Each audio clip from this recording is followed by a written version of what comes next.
کہ حضرت حسن بصری رحمۃ اللہ علیہ کی ایک شاگردہ تھی، جوانی میں بیوہ ہو گئی، ایک ہی اس کا بیٹا تھا، مال و دولت اللہ نے بہت دی تھی، چنانچہ یہ بچہ جوانی کی عمر کو پہنچا تو مال و دولت کی وجہ سے بری صحبت میں پڑ گیا، اس کو شراب اور شباب کی لت پڑ گئی اور ایسے گندے فحش کاموں میں یہ دن رات لگا رہتا۔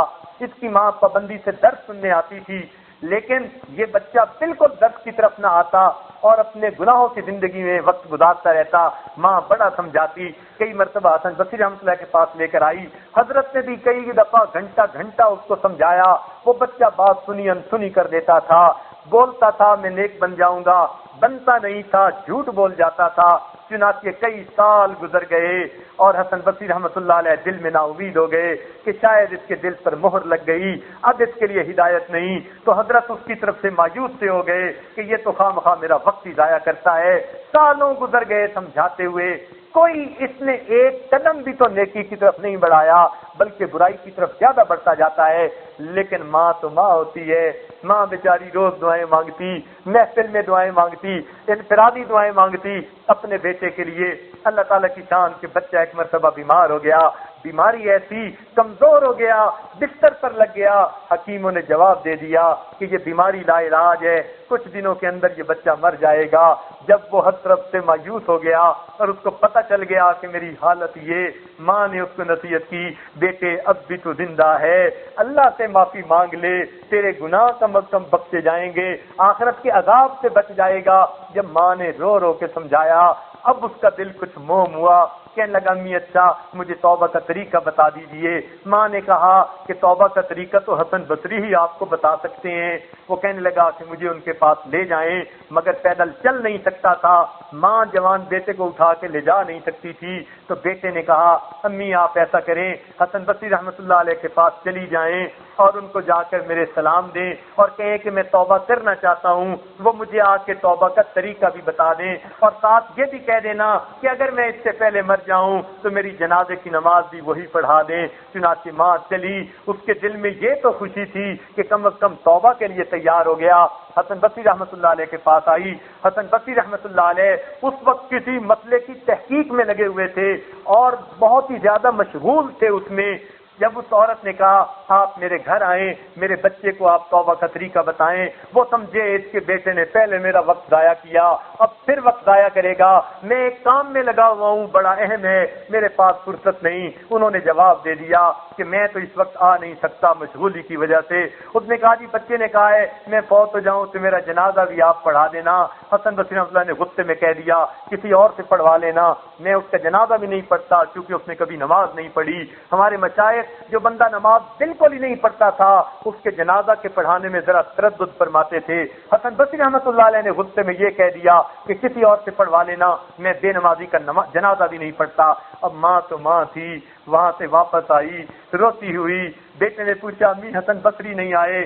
ماں نے بتایا بیٹے تو نے اتنے گناہ کیے، تو نے اتنا ان کو دھوکے دیے، تو نے ان کی بات ایک کان سے سن کے دوسرے سے نکال دی، اب وہ تو اس سے نا امید ہو چکے، وہ سمجھتے ہیں تیرے دل پر مہر لگ چکی، وہ تیرے پاس آ کے اپنا وقت ضائع نہیں کرنا چاہتے۔ انہوں نے مجھے جواب دے دیا، کہنے لگا امی میں نے تو کہا تھا میرا جنازہ بھی وہی پڑھائیں، پر کہنے لگی کہ انہوں نے کہا ہے کہ اس کا جنازہ بھی میں نہیں پڑھاتا، وہ بے نمازی ہے، کسی اور سے پڑھوا لینا۔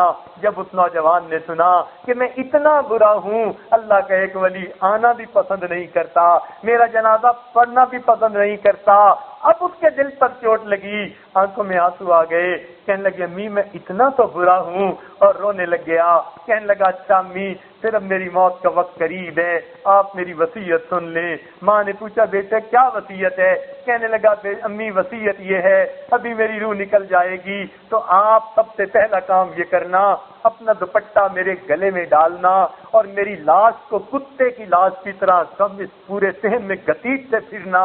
بیٹا ایسا کیوں کروں امی لوگوں کو پتہ چل جائے، جو ماں باپ کا نافرمان ہوتا ہے رب کا نافرمان ہوتا ہے پھر اس کی لاش کو کتے کی لاش کی طرح گھسیٹا جاتا ہے، اور امی مجھے قبرستان میں بھی دفن نہ کرنا، یہی صحن میں دفن کر دینا۔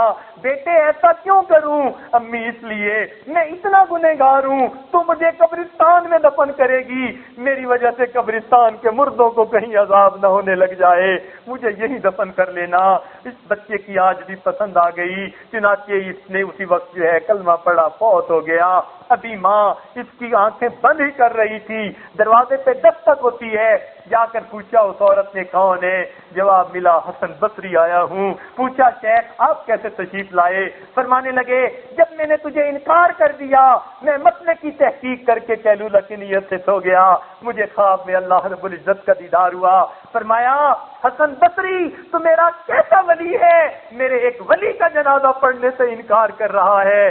میری آنکھ کھل گئی، میں سمجھ گیا اللہ نے تیرے بیٹے کی توبہ کو قبول کر لیا۔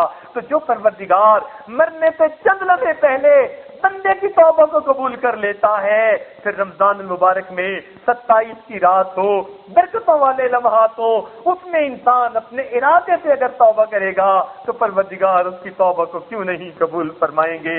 لہذا آج کے اس بابرکت وقت میں اپنی زندگی کے تمام گناہوں سے سچی توبہ کر لیجئے اور اپنے مالک کو راضی کر لیجئے۔ پروردگار ہمیں آج کی اس رات میں اس محفل میں اٹھنے سے پہلے گناہوں سے معافی عطا فرما دے، آئندہ نیکوکاری پرہیزگاری کی زندگی نصیب فرما دے۔ وآخر دعوانا ان الحمد للہ رب العالمین۔